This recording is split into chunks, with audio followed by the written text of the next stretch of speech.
नमस्कार दोस्तों, स्वागत है आप लोगों का एक बार फिर से आपके अपने प्रिय चैनल स्माइल फैमिली पर। नवरात्रि के किसी भी दिन इस वृक्ष को छूकर आ जाना, तत्काल गरीबी मिट जाएगी। दोस्तों, हमारे हिंदू धर्म में देवी के अनेक स्वरूप कहे गए हैं, जिसमें वृक्षों को भी माँ देवी का स्वरूप कहा जाता है।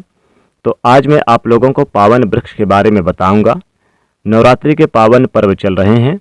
नवरात्रि के पावन पर्व में कुछ ऐसे वृक्ष हैं जो कि देव वृक्ष कहे गए हैं, देवी वृक्ष कहे गए हैं। ये देवी के स्वरूप होते हैं और हमारे धर्म में पेड़ पौधों को देवी देवता मानकर हम इनकी पूजा करते हैं और हमें पूजा भी जरूर करनी चाहिए। साइंस भी कहता है कि पेड़ पौधे मनुष्य को फ्री में प्राणवायु प्रदान करते हैं और पेड़ पौधे हमें ऑक्सीजन देते हैं। हमारे जो कार्बन डाइऑक्साइड होते हैं उसे ग्रहण करके सभी प्रकार के जितने भी नकारात्मक चीज़ें होती हैं उसे अपने अंदर में स्वयं सोख लेती हैं और हमें ताजगी प्रदान करते हैं। तो पेड़ पौधे स्वयं तेज धूप तपता है, लेकिन मनुष्य को शीतल छाया प्रदान करता है। तो नवरात्रि के समय में कुछ ऐसे पेड़ पौधे हैं जो हमारे धर्मशास्त्र में कहे गए हैं, जिनको छूने मात्र से व्यक्ति की बंद किस्मत के ताले खुल जाते हैं, व्यक्ति का सौभाग्य चमक जाता है। हमारे शास्त्रों में पेड़ पौधे को बहुत ही गुणकारी कहा जाता है। अनेक बीमारी का उपचार पेड़ पौधों में छुपा है, जड़ी बूटी में छिपा है। और भगवान श्री कृष्ण ने गीता में स्वयं कहे हैं कि वृक्षों में मैं जो हूँ पीपल का वृक्ष हूँ। पीपल के वृक्ष को वृक्षों का राजा कहा जाता है, क्योंकि पीपल वृक्ष की जो आयु होती है सबसे अधिक होती है, ज़्यादा होती है। इसलिए भगवान श्री कृष्ण ने स्वयं कहा है कि मैं वृक्षों में पीपल का वृक्ष हूँ। तो चलिए आज मैं आप लोगों को नवरात्रि के समय में छुए जाने वाले वृक्ष के बारे में बताऊंगा। दोस्तों, हमारे धर्मशास्त्र में अनेक ऐसे वृक्ष हैं जो कल्याणकारी होते हैं, मंगलकारी होते हैं। अगर इस वृक्ष को छू लेते हैं तो आपकी सभी प्रकार की परेशानियां, सभी प्रकार के कष्ट हैं, वो सब समाप्त हो जाते हैं। खास करके नवरात्रि के समय में, नवरात्रि के समय को शक्ति का पर्व कहा जाता है। शक्ति पर्व क्यों कहा जाता है? क्योंकि इस समय अचेत वस्तु जो होती है वह भी चेतना युक्त हो जाती है। अर्थात इस समय जो शक्ति हमारे धरती लोक में आ जाती है, नव दुर्गा में क्या बोल सकते हैं, शक्ति बोल सकते हैं। तो माता रानी इस धरा पर आती है तो जितने भी पेड़ पौधे, जितने जीव जंतु हैं, चल अचल सभी प्रकार के जो वस्तु है, ये सब में प्राण आ जाते हैं, सब में शक्ति निहित हो जाते हैं, जागृत हो जाते हैं। तो इस समय कोई भी पेड़ पौधे को जाकर के छू दें, खास करके देवी स्वरूप कहे गए हैं जो पेड़ पौधे होते हैं, जाकर के आप ऐसे छू करके आ जाएं तो आपके जीवन की परेशानी, दुख, तकलीफ है, कष्ट है, रोग, बीमारी है, कलह, कलेश है, जीवन में बहुत बड़ी सफल समस्याएं हैं, वो समस्याएं समाप्त हो जाएगी। आज मैं आप लोगों को 3 पौधों के बारे में बताऊंगा। अगर ये पौधे जो देव वृक्ष कहे गए हैं, वीडियो को ध्यान से देखना। अगर आज की वीडियो को मिस कर दिए तो फिर सारी जिंदगी आपको पछताना पड़ेगा, क्योंकि नवरात्रि एक ऐसा पर्व होता है, एक ऐसा समय होता है जो केवल 9 दिनों के भीतर आपको लंबी पूजा पाठ की जरूरत नहीं पड़ती। आप अपनी गरीबी को स्वयं, यानी कि इन 9 दिनों के भीतर आप सभी समस्याओं को, गरीबी को स्वयं अपनी आंखों से समाप्त होते हुए देख सकते हैं। मैं जिस वृक्ष के बारे में बता रहा हूं वो सारे वृक्ष आपको अपने घरों के आसपास, अपने घर के आसपास आसानी से मिल जाएंगे। तो दोस्तों, अगर आप इस प्रकार की जानकारी से इंटरेस्ट रखते हैं तो हमारे इस चैनल को सब्सक्राइब जरूर कर लीजिएगा। दोस्तों, हमारे चैनल का मकसद है जनहित एवं जन कल्याण करना। मैं आपसे बोल रहा हूं कि मेरे इस चैनल में, मेरे इस वीडियो में व्यूज आए या ना आए, सब्सक्राइबर बढ़े या ना बढ़े, इससे मुझे कोई फर्क नहीं पड़ता। अगर मेरे वीडियो में बताए गए उपाय से किसी एक भी व्यक्ति का भला होता है तो मैं अपने आप को कृतार्थ समझता हूं, मैं अपने आप को सौभाग्यशाली समझता हूं। और मैं आपको सरल से सरल उपाय बताऊंगा और ये रामबाण की तरह काम करते हैं। तो वीडियो को ध्यान से देखना। कौन से ऐसे 3 वृक्ष हैं जिससे हम छू करके नवरात्रि के समय में जरूर आना चाहिए। खास बात सभी दर्शकों को बताना चाहूँगा कि नवरात्रि के समय में जितना हो सके देव वृक्ष की पूजा जरूर करनी चाहिए।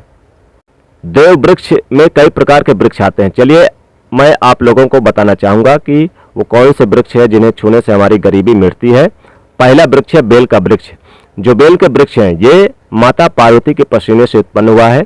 स्कंद पुराण के अनुसार जो माता पार्वती ये देवी स्वरूप कहे गए हैं, अर्थात नव दुर्गा के स्वरूप कहे गए हैं। इस वृक्ष में के डाली में माता पार्वती, जड़ में ब्रह्मा, तने में विष्णु एवं समस्त हिस्से में उसमें भगवान शंकर बसते हैं।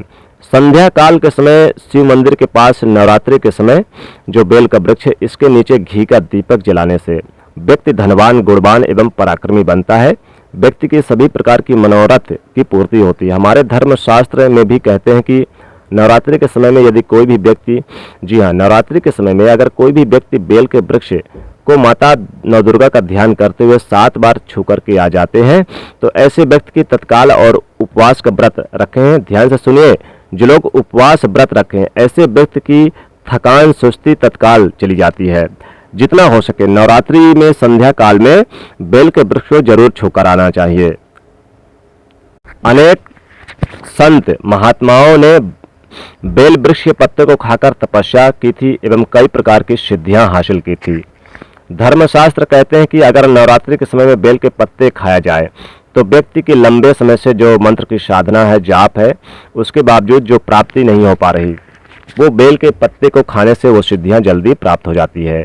इसके नीचे घी का दीपक जलाने से हमें सिद्धि की प्राप्ति होती है। सिद्धि का मतलब होता है कि कार्य में सफलता, जो लंबे समय से आपके कार्य नहीं हो पा रहे हैं, उस कार्य में नवरात्रि के समय में जितने भी दिन हो सके आपको मिले। तो शाम के समय घी का दीपक जरूर जलाना चाहिए। और अगर कोई व्यक्ति नवरात्रि के समय में बेल के वृक्ष की जड़ में दूध डालते हैं, चढ़ाते हैं, तो सभी प्रकार की व्याधि दूर होती है। अगर सिंदूर युक्त गंगा जल चढ़ाते हैं तो व्यक्ति की गरीबी मिटता है। और तिल चढ़ाने से बेल वृक्ष की जड़ में तो सौभाग्य की प्राप्ति होती है।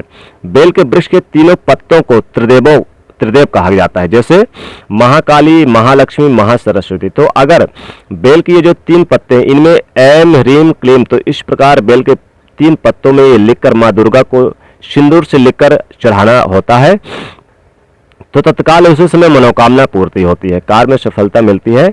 ये उपाय आप करिएगा। बेल के वृक्ष की जड़ में नवरात्रि के किसी भी दिन तांबे के रिंग दबा करके रख दें, यानी कि बेल के जड़ के नीचे गाड़ दें। बाद में नवरात्रि के बाद नवमी, अष्टमी के दिन इसे पहन लें तो जागृत हो जाते हैं। नवरात्रि के समय बेल वृक्ष की ओरा बढ़ जाती है। अब मैं दूसरे पौधे के बारे में बताऊंगा। यह पौधा है शमी का वृक्ष। शमी का वृक्ष स्वयं जगदम्बा का स्वरूप कहा गया है। जो शमी का वृक्ष है, ये भी माँ दुर्गा का स्वरूप है। इस पर स्वयं माँ जगदम्बा साक्षात विराजमान रहती हैं। अगर कोई व्यक्ति नवरात्रि के किसी भी दिन संध्या काल में इसे छू कर आ जाए तो गरीबी तत्काल मिट जाती है और धूप दीप जलाने से सभी प्रकार के कष्ट परेशानी दूर होती है।